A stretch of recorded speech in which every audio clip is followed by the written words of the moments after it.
privilege of working with Deirdre as one of her volunteers, Deirdre Hay as one of her volunteers. We have had a wonderful start to this campaign. Deirdre has been working very, very hard, as I think many of you know, but it was very important to not just announce this launch in one place, but to really make sure that we also came here and worked with everyone in Binghamton. Deirdre, plainly and simply, you all know it, Deirdre cannot win if she cannot win this count. And the energy and the enthusiasm that folks in Broome County bring to everything, and for all of you to be here tonight is just truly an honor for all of us. I want to thank Diane Lechner for helping organize this. I want to thank Lena Bishop, who makes all things possible in Broome County. We all know that. Our dear friend Juanita Hale, who is here, who has always worked at any event. If you know it's a good event when Juanita is at the front desk. Thank you.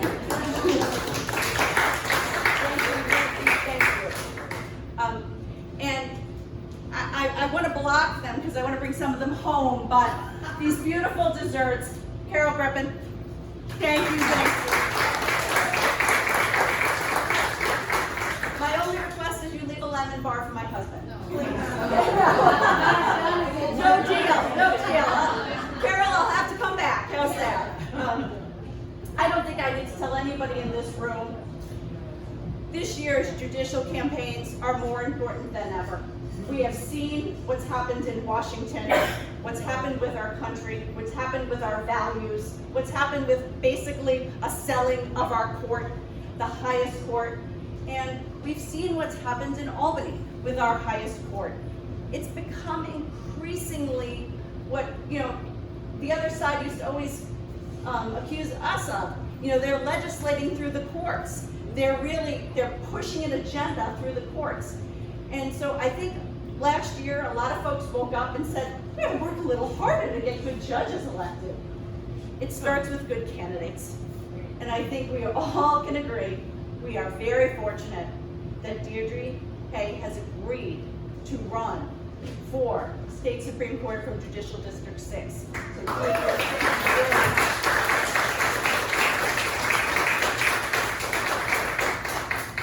We see it, we read it, we watch it.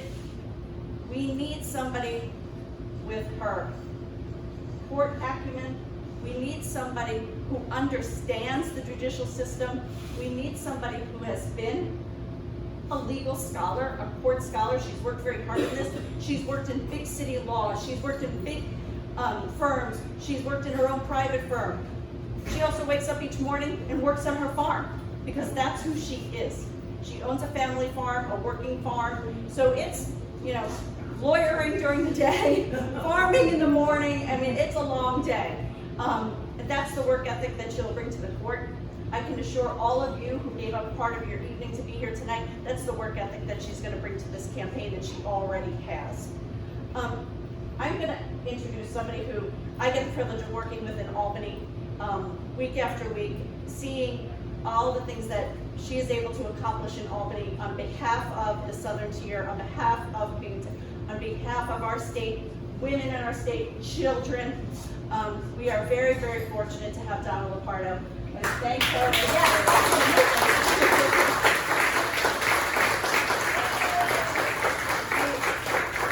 fast becoming one of the most accomplished legislators in Albany. Each month, each year, we see the vast array of legislation that she's introducing, the issues that she's concerned about. She never forgets about her district, but she's really working on very high-level matters on behalf of the state to ensure that taxpayer dollars are spent well, that taxpayer dollars are spent in a way that reflects our values from this community, and in a way that protects our children and families. So she doesn't like me saying so many nice things about her, but she's used to it by now from all the things we've done together. Donna Lopardo.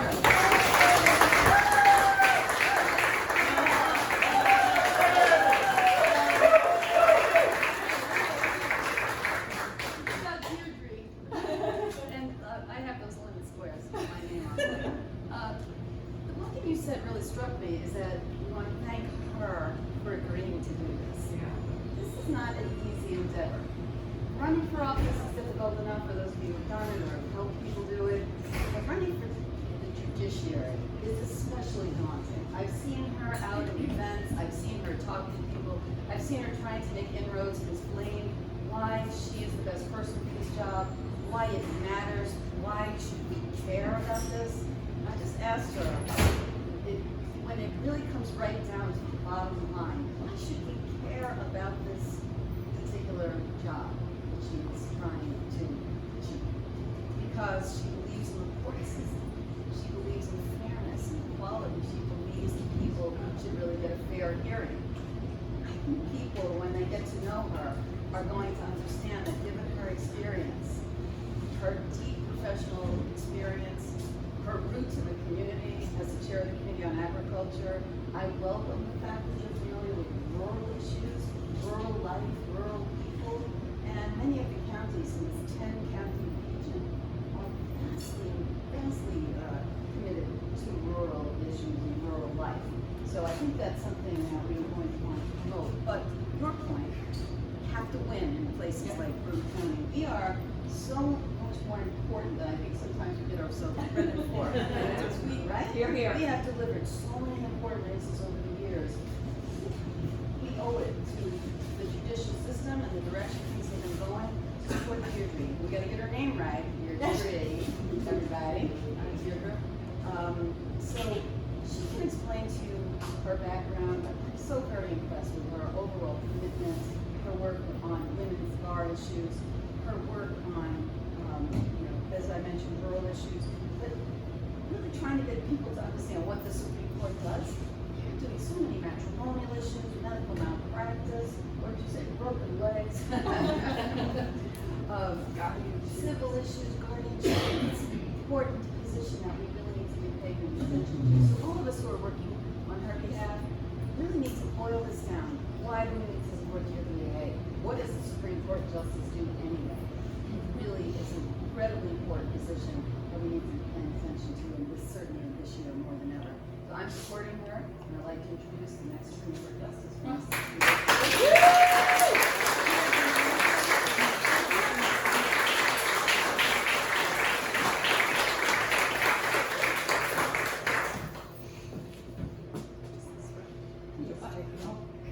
I think you'll say, you can just leave it right like that. It'll be Okay. she'll pick it up. Okay. Good evening, everybody. Thank you so much, Denise and Assemblyman Luke Pardo, for a wonderful introduction. I really appreciate that. Thank you for everybody who's here tonight. I really appreciate you coming out. Lovely turnout from Broome. Really appreciate that. I'm deeply honoured you're here. So why am I running? I'm running because I believe in fairness and justice for all. It's who I am and it's what I strive for. Everyone deserves to be treated fairly and to get justice.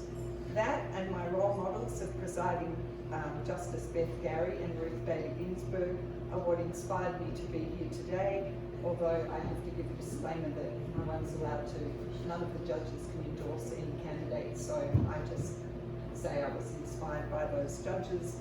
And I want to announce the official launch of my campaign to be the next New York State Supreme Court Justice of the 6th Judicial District.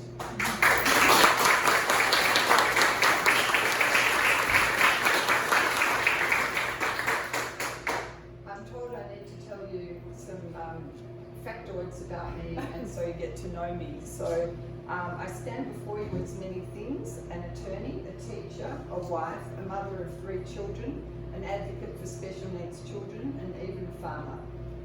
My personal story began in Australia. 30 years I met my husband George, who's a professor at Cornell. I was working as a lawyer in Sydney and he was visiting. We fell in love, we decided to get married, and I moved to Washington DC, where I passed the bar exam and practiced antitrust law and energy regulation with several of the major Washington DC law firms.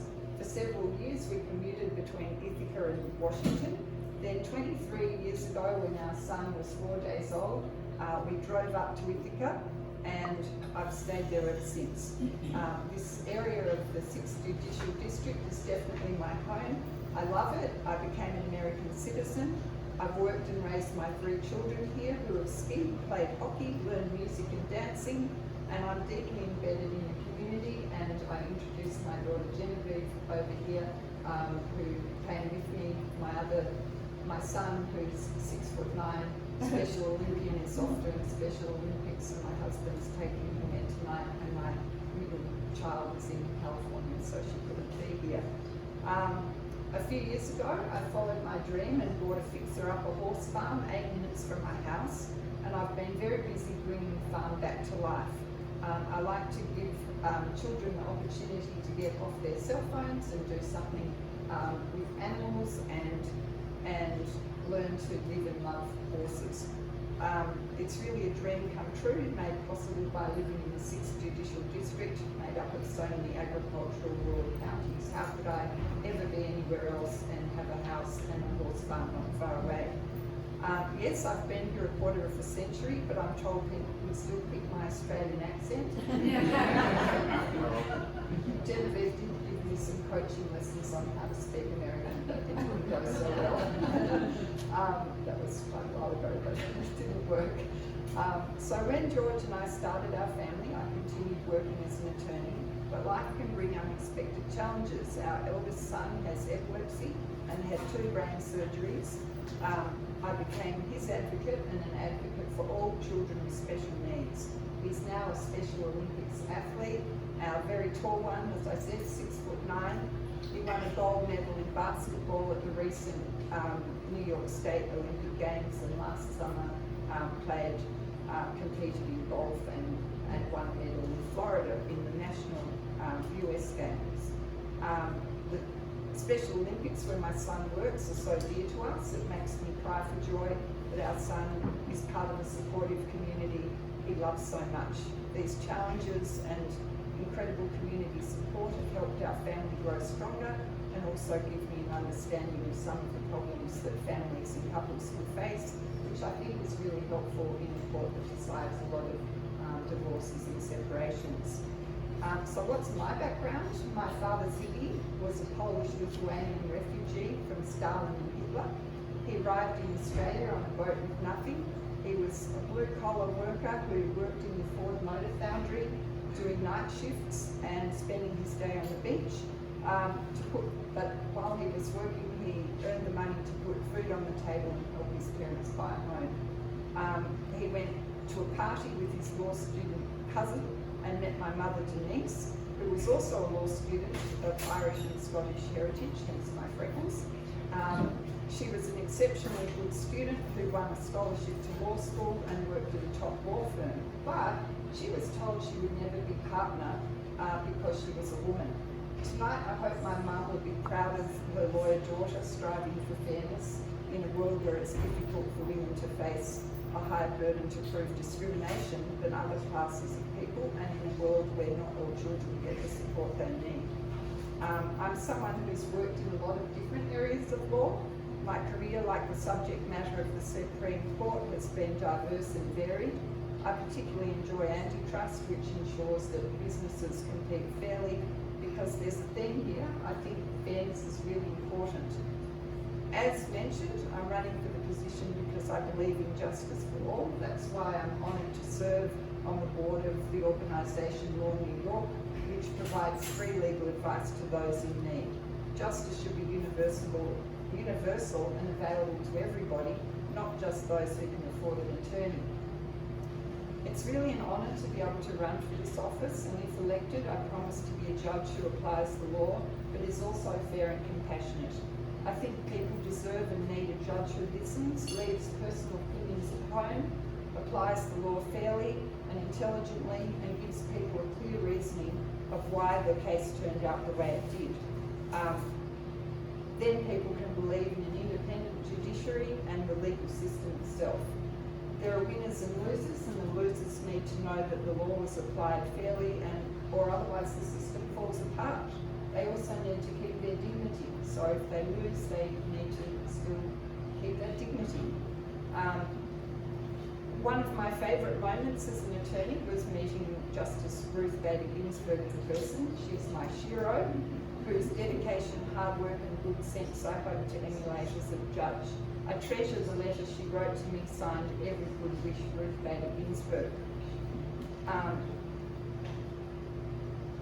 Notwithstanding, the presiding justice of the 6th Judicial District, Elizabeth Gary, is the person I credit with inspiring me actually to run for judge. She came to the Finger Lakes Women's Bar Association, which was a chapter of Women's Bar that I helped found with 2 other ladies, and she spoke to us on the importance of lawyers stepping up to become judges, and I listened. I can't complain if I'm not willing to step up, and I am someone who steps up and does what she can to make the world a more fair and just place. As Assemblymember Ricardo said, the Supreme Court decides primarily civil cases, including election law. It deals with contested divorces, personal injury cases, medical malpractice, and property disputes, to name a few. I have experience in many of these areas.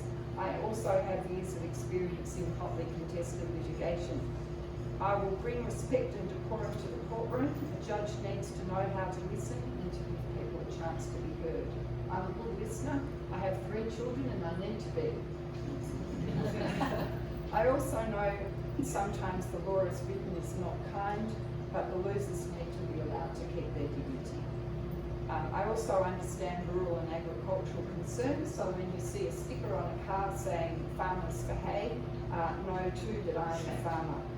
I represented an agricultural cooperative for many years, and I understand the struggles family farms face these days, and the hard work that's involved in agricultural and rural issues. I'm filled with gratitude by your presence here today as I take on this new challenge. I hope you will visit my website, hayforjustice.com, and follow my Facebook page with likes and loves to keep the algorithms happy. I invite you to join my team, make calls, host an event, email your contact list, hand out palm cards. I need 130,000 votes, and anything you can do to spread the word is greatly appreciated. Thank you so much, and a big shout out to Lena Bishop and Diane Lechner for their support in putting this evening together, as well as thank you to my campaign team, Denise Murphy-McGraw, Emily Adams, Ian Chung, and Stephanie Hislop, and Carol Griffin for the delicious desserts. I'm definitely going to grab one of those lemon slices quickly. And this event really couldn't have happened without you all. So thank you so much.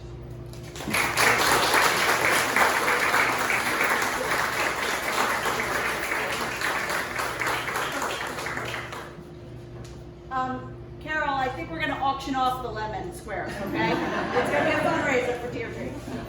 Thank you all for being here. I think you can see, for those of you who have not met her, have not spent much time with her, Deirdre is exactly the kind of person we need on the 6th Judicial District Court. We need her there. You've met our team. You know that she's working very hard. She's out there every day trying to meet with as many voters as possible. If any of you have other events, we've talked about a few of them, that you think Deirdre needs to be there, please let us know. We will get her there. As we've said a number of times, there are 10 counties in this district. It is not an insignificant feat to get that 130,000 votes, but Lena told her she can do it, so she's got to do it.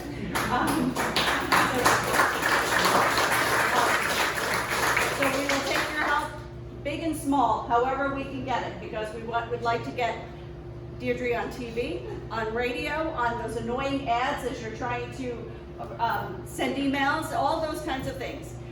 We are hoping to get launched on all of those things as soon as possible. Signs, if you know locations of signs, if you want to help underwrite signs, if you want to, we will take whatever help you can give. But it is not a cheap proposition to run for this seat. Deirdre she knows that, and she is continuing to do her part, but whatever we can do to support her, she's earned it. So thank you, Deirdre, for being here. Assemblywoman, perfect as always. Thank you, thank you, thank you. And thanks to all of you. All right. Denise, please tell them, make your checks payable to Friends of Deirdre Hay. Thank you. A lemon square for her, please. Thank you very much. Thank you, everybody. And an extra shout out to Lena and Martin through, without whom I would not be here. So thank you. Here, here.